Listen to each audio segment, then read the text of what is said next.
welcome to this episode of Doll Belly Knits. My name is Annabelle, and this is my vlog about crocheting, knitting, and other fiber crafts with a highlight on reusing, recycling, using what you have on hand to make beautiful objects. I usually do things in a particular order, like I talk about my works in progress, and then Christmas knitting has been on the radar for several of the past episodes, and then some magical memories, etc., etc. But I am so excited that I am going to switch it up and jump right into Christmas knitting. So nuclear family, go away. I'll let you know when you can come back. I am so excited. I finally finished number one's Christmas project.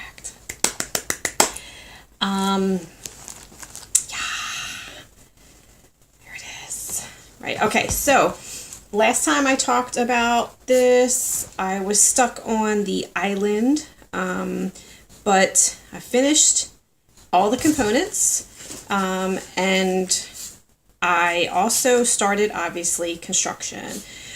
Additionally, this part right here, there was two options for finishing this off. You could knit about an inch and then finish it off, or you could knit in pattern, which is knit one, purl one, and then do a row of purls, and then continue to knit for another inch so that it's the same, and then you end up with basically double thickness. I love this. I'm so excited. It was kind of a PIA to pick up all the stitches, and to be honest, like this part on the outside looks really nice. It was easy to do all the decreases that was necessary to make the shaping. On the inside, not so much. It was difficult to stay in pattern and do the increases, but again, this goes on the inside, so you don't see it, so it doesn't matter. But I just really like, I don't know why. It seems like it's ridiculous to be so excited about this one tiny portion of the project, but I am. If you are new to the show, thanks for stopping by.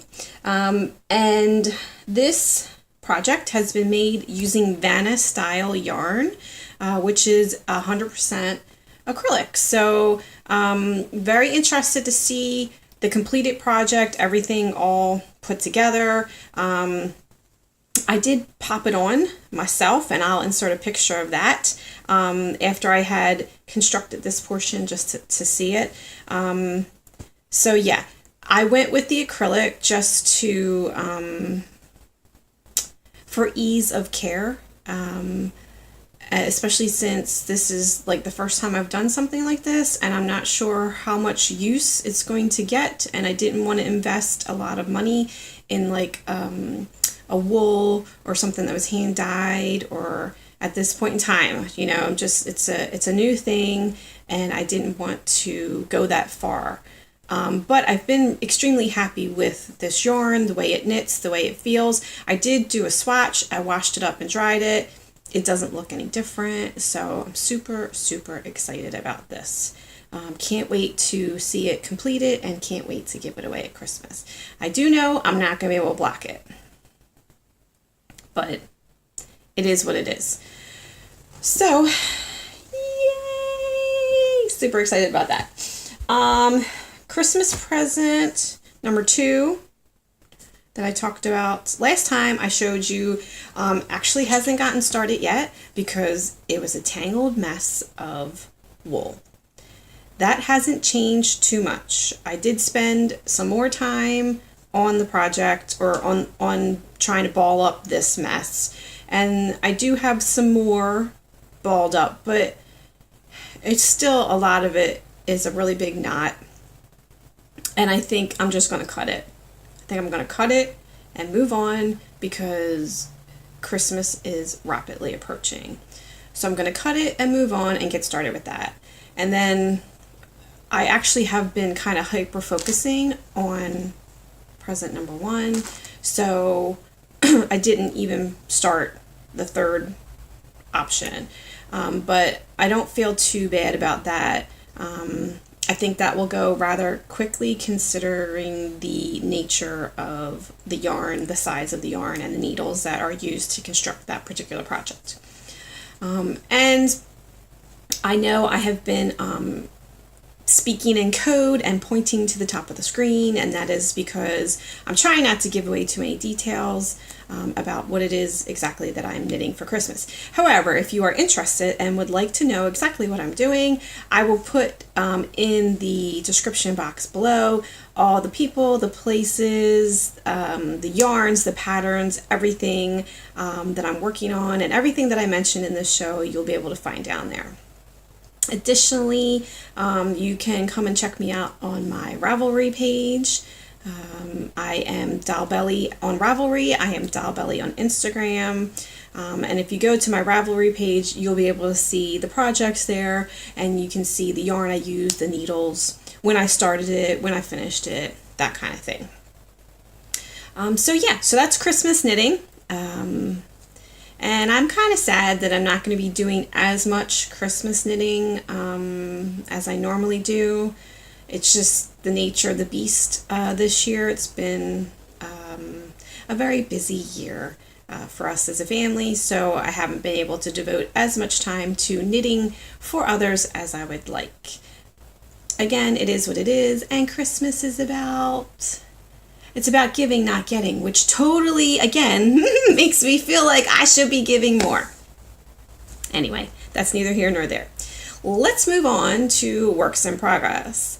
So works in progress, again, if you're a new viewer, you won't know, but if you're an old viewer, if you're a return viewer, thank you so much for coming back, and thank you for being long-suffering and listening to the fact that my work in progress is still the wedding blanket. Yeah, I'm still working on it. I'm getting there. I found more green. I actually thought I was going to run out of green yarn again, but I found more green. It's going to be okay. And it's a C2C blanket, and I'm on the decrease, so every row that I do, it gets shorter and shorter, so that'll be fine. We did have a half-term break, so most of the kids were away. Some of the kids are actually still away. They've had extended holidays, so still working on rounding up all the kids so that they can put stitches into the blanket. Again, if you're a new viewer, this is a blanket I'm working on for a former teacher of my youngest child, who was very instrumental in getting me to be able to come into the school to teach crochet to the children at the school. So I thought it would be a great idea. He recently got married, to do a blanket for him and have all the children put stitches in the blanket as a means of saying thank you for allowing me to be in the school and have that opportunity to teach the kids. So wedding blanket's still going on. Fairy tale scarf is still happening. That is just a project that I'm going to have to continue to pick away at a little bit at a time, because it is such tiny, for me, tiny knitting. It's like 2.25 millimeter needles, and it says it's 4-ply, but I feel like it's fingering weight. Probably just because of the nature of the project, it makes me feel like it's fingering weight. But it is this repetitive pattern that I am trying to complete, and I would like it to already be done, but it's not. Okay, been talking for like 10 minutes already, and I haven't shown you I have shown you knitted things. Wow. I think I've had one too many cups of coffee today. I am like on super drive. Okay, let's get to the knitting and showing you the stuff. So next work in progress that I'm still working on is my brother-in-law's socks. I have them here. These are socks that I'm doing. I'm using 3.25 millimeter needles, and I'm using a Hobby Lobby yarn that is discontinued. So again, if you want to know exactly what I'm working on, I will include that in the description, in the show notes, in the description box below. Pretty sure it's called Walkaway sock yarn by Hobby Lobby, and the colorway is Go Take a Hike, which I really like the colorway. I think it's really pretty. I'm doing the toes and the heel in a different yarn and different color. This is, I don't know what the colorway is called, but it is a Premier brand.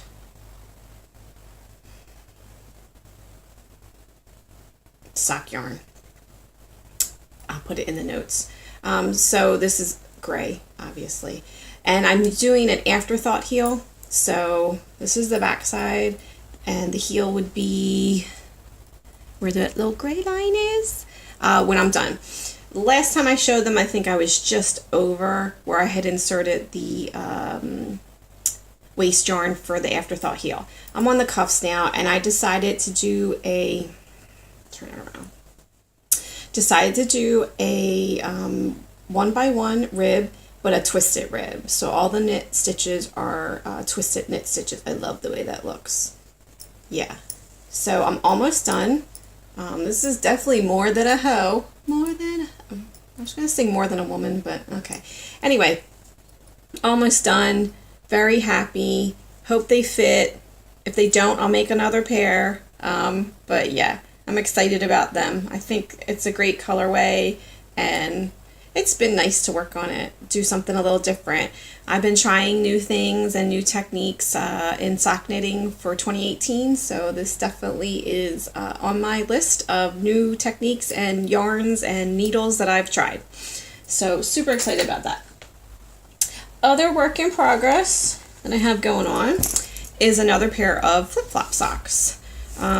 If you follow me on Instagram, you'll see that I recently completed a second pair of flip-flop socks for my birthday. It was my birthday. So those were for me. Although the first pair of flip-flop socks for me too. Because I wear I wear flip-flops all year long. They're kind of like my slipper. I wear them inside the house. And then in the winter it's cold, so I need a pair of socks. Usually I'm just wearing regular socks and shoving my foot in and making that divot between the big toe and the little toe section.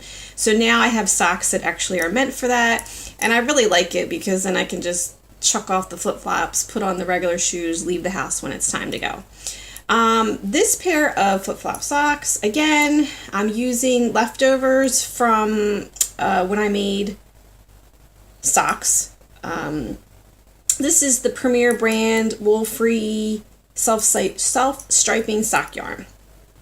I have knitted a pair of socks in every one of the colorways for this particular yarn, and I have leftover balls from that. I've been using the leftovers, and I'm getting like almost an entire another pair of socks out of the 100 grams. So I'm not sure how that's happening, and I even use 3.75 millimeter needles, so the stitches are bigger, so you would think I would be using more yarn. Again, I don't know how it's happening, but who cares? I'm getting more socks. These are only shorties though. They end up only coming up like that much, inch or 2 inch on the ankle before I run out of yarn. So this colorway is called Fruit Stand. I think I made a pair of socks for my sister in this colorway. And this is my cute little stitch marker from Magic Sheep Creations. It's got the mermaid on the pearl.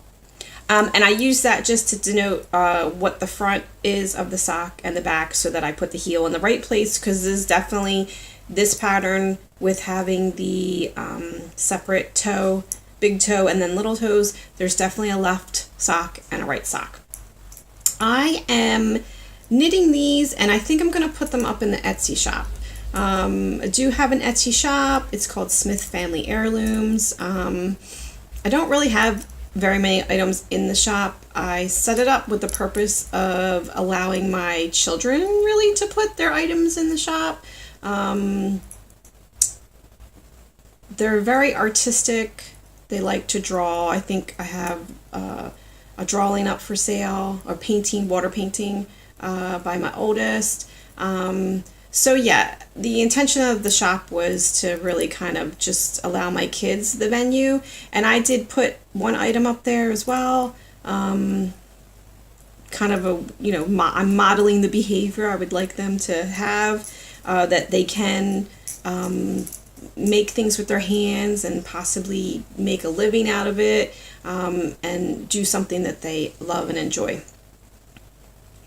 Because, yeah, I think there are quite a few people out there who have started Etsy shops, and in the beginning they don't stock a lot of things inside, and it seems to be a matter of confidence that people think, oh, well, who would really want to buy this? Maybe I've seen it in quite a few YouTubers that I've watched.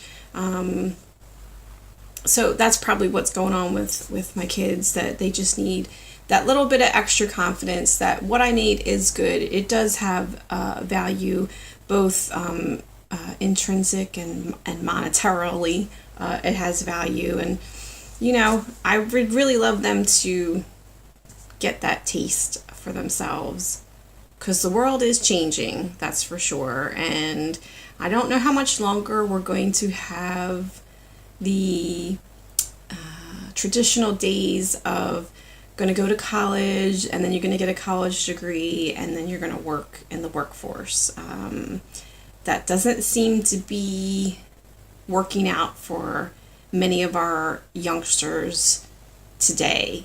Instead, they find themselves tremendously in debt with a degree that they can't use. And the idea of having a job that is a craft or a trade is making a comeback. So, yeah, I did it with the purpose of giving them an idea that there are multiple pathways to the future, more than one way to skin a cat. So anyway, I got to lead by example. So if you're into that kind of thing and thinking you might like a pair of flip-flop socks for yourself, check back on the Etsy shop in a little while, and they'll be up there, and yours to grab if you would like them.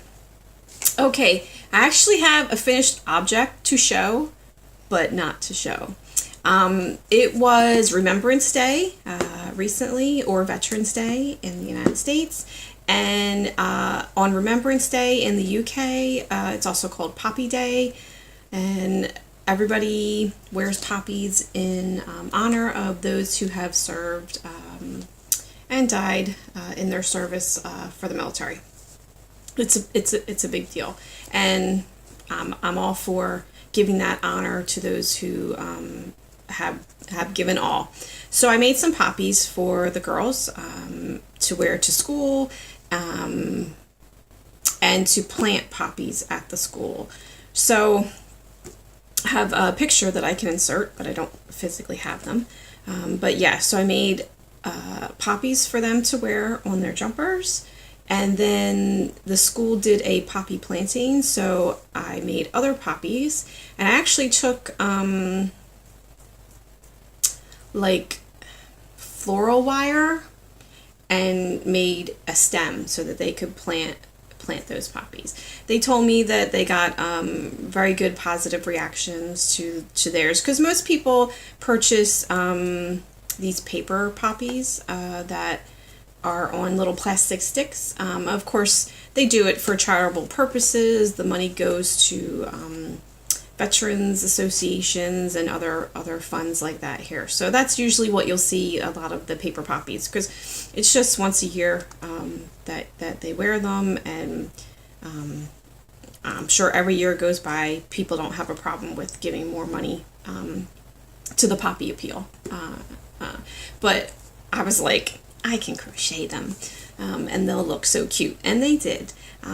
But I also have been reading this book called Christmas 1914 by John Hudson, with the subtitle of The First World War at Home and Abroad, because it is the centennial celebration since the end of World War I. So this book is from a UK perspective about that Christmas in 1914. It is fascinating to see. Well, basically, so far, all the things that I've read, it was this idea that yes, we're at war, yes, we have troops going to fight, but it'll be all done and dusted by the time Christmas rolls around. And it wasn't. So to know that they had this thought process in a sense of, we know that this is a bad situation, but we're sure that it's going to be handled by Christmas. And then it wasn't, and it was like another 4 years, and it's, like the war to end all wars. So yeah, I find that very interesting. I usually don't read a lot of historical, books, nonfiction books, but this one, considering the event where we are historically, that it's the 100 years since the end of World War One. I grabbed it while I was at the library, and I do find it interesting and inspiring to read some of the stories of what people did do for the war effort. Now we come to the part of the show that I like to call Magical Memory. It's where I talk about a recent event, something that me and my family or me and my friends did as a way of connecting and spending time together. For me, that usually involves something related to knitting or crocheting, but not always. But this time I have two magical memories to share. The first one being recently a knit group that I attend, we had a swap night. I'd never actually attended a swap night before, but it certainly is a great idea because we all seem to have a skein of yarn or a set of needles or something that we purchased in the moment at a yarn festival or some other, a local yarn shop, and it was pretty and you wanted it, and then you got home and realized, I'm probably never going to use this. So that's what we did. We brought all of our items together that are lovely objects in and of themselves, but we know as crafters that we're not going to use them ourselves. We chucked them all in a basket. It was actually 2 baskets worth of stuff, and then we actually pulled it all out and laid it on a table so we could see, and just had a raffle and took turns taking stuff that was there that we might use for ourselves. Basically, however many items you contributed to the basket was however many items you could take away. So I got, here we go. I got several skeins of this. Look at that color on the screen. This is sheepies. I was told by somebody who actually works for the company how to pronounce this, but I don't remember exactly what she said now. I do know it means boat in Norwegian, I guess. And if you look, there's actually a little boat on the label. So this is a very brilliant blue. It's just color 611. There's no name for it. And it is a merino, it's like a DK. I looked it up. So I got several skeins of this. It's really, really beautiful. I wasn't sure what I was going to do with it until I got home. Last episode, I was talking about how I really wanted to knit the Betsy jumper by Jane Ellison from Pearl and Jane. And it's a 2-tone garment, and it's short sleeve sweater, ribbed sweater. So I was like, yes, this would be perfect for that jumper, and all I need is a corresponding blue.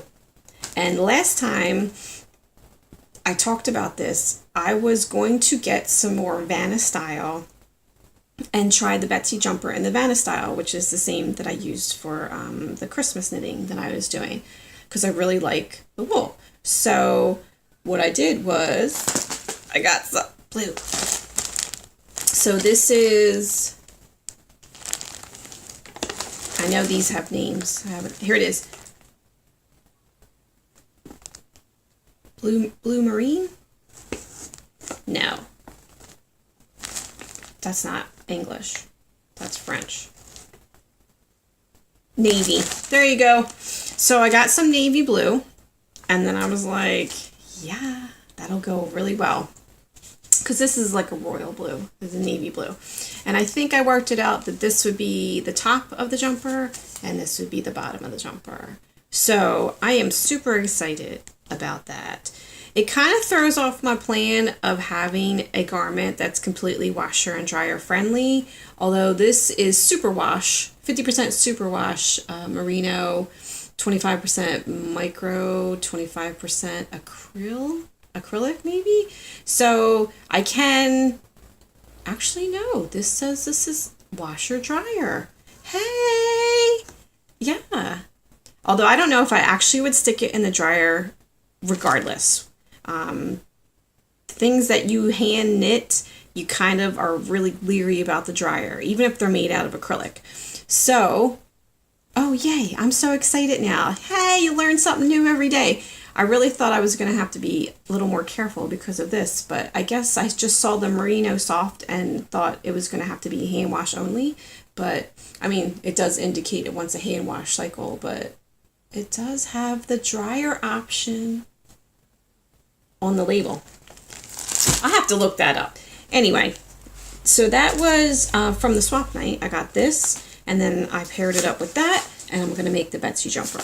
Additionally, I got some needles, circular needles. There's two cords in here, and then there's some sizes that I didn't have, bigger sizes. So, and I got the needles that I need to make the Betsy jumper as well, without even knowing it. So that was really exciting. It was fun. We went to a place in town called Starling, and they do coffee and beer. So if you're a coffee drinker, you can get some really nice coffee there. If you're a beer drinker, you can get some interesting beers. They have interesting beers on tap and interesting beers in the bottle. And they also do pizza, like wood oven pizza. So it was a really fun night. Not only did you have a few beverages, get to chat, came home with wool and needles. Really can't think of a better evening. The second magical memory that I have to share is that my brother came to visit me. My brother and his wife came to visit. So that was really exciting because it also was over my birthday. So he came to visit, and I did the usual touristy thing and took him to all the touristy places around here. So we saw some castles, we saw some markets, but we ended up doing an inadvertent pub crawl. I was trying to take him to a particular place for dinner for myself, but it seemed like everything that day on my birthday was not working out. I wanted to go to a particular brewery. They weren't open. Then we took him to a pub that wasn't going to be open for another couple hours. Like, it was crazy. But it ended up being a pretty good day because we got to sample several different local beers. And of course, he introduced me to the Untapped app, so you can log in all the beers that you drink and all that silliness as well. We also went to the new Indian place in town. It's called the Cat's Pajamas. Just the Cat's Pajamas. Yeah, there's an S on it. It was really good food. Really, really good food. The service, not so much. No, I can't say that. They were very lovely. They were very polite. They were not rude at all in any way whatsoever. They were very busy while we were there, and that may have added to that. But there was also a pretty young wait staff because it's a new restaurant, and they're just, newly established. So I felt like I kind of had to chase down the staff to get, we need some more rice. Can I get another drink? That kind of thing. But I definitely would go back because the food was really, really good. Really, really enjoyed it. And my brother and his wife, they love spicy food. And, it's good when they're sitting at the table and their nose is running and things like that. So it was good spice, it was good food, and they even had kids meals too. So yeah, I definitely recommend that you go there. There's more than one location as well. It's not just in my town. There's other ones as well. So yeah, it was fun. It was really fun to have him here, and to have family, because I honestly don't get a lot of visitors, being that far away from the rest of my family. So that was nice to spend time with them. Yep, that's about it for me for this episode of Doll Belly Knits. If you, again, have any questions about anything you see, you can check the description box below. There'll be show notes. The entire show notes I put in the description box below. Additionally, I also put a link for the Ravelry page where there's a group for this vlog called Doll Belly Knits. And you'll be able to go there and chat about anything that you've seen in the forums under the groups tab on Ravelry. Additionally, if you like what you see, go ahead, give me a thumbs up, click subscribe, tap the little bell, and then you'll be notified every time there's a new episode. So until next time, I hope that you have some good knitting or crocheting or whatever your fiber craft is. I hope that you stay well and healthy, and I hope that you get out there and make some magical memories of your own. See you next time. Bye.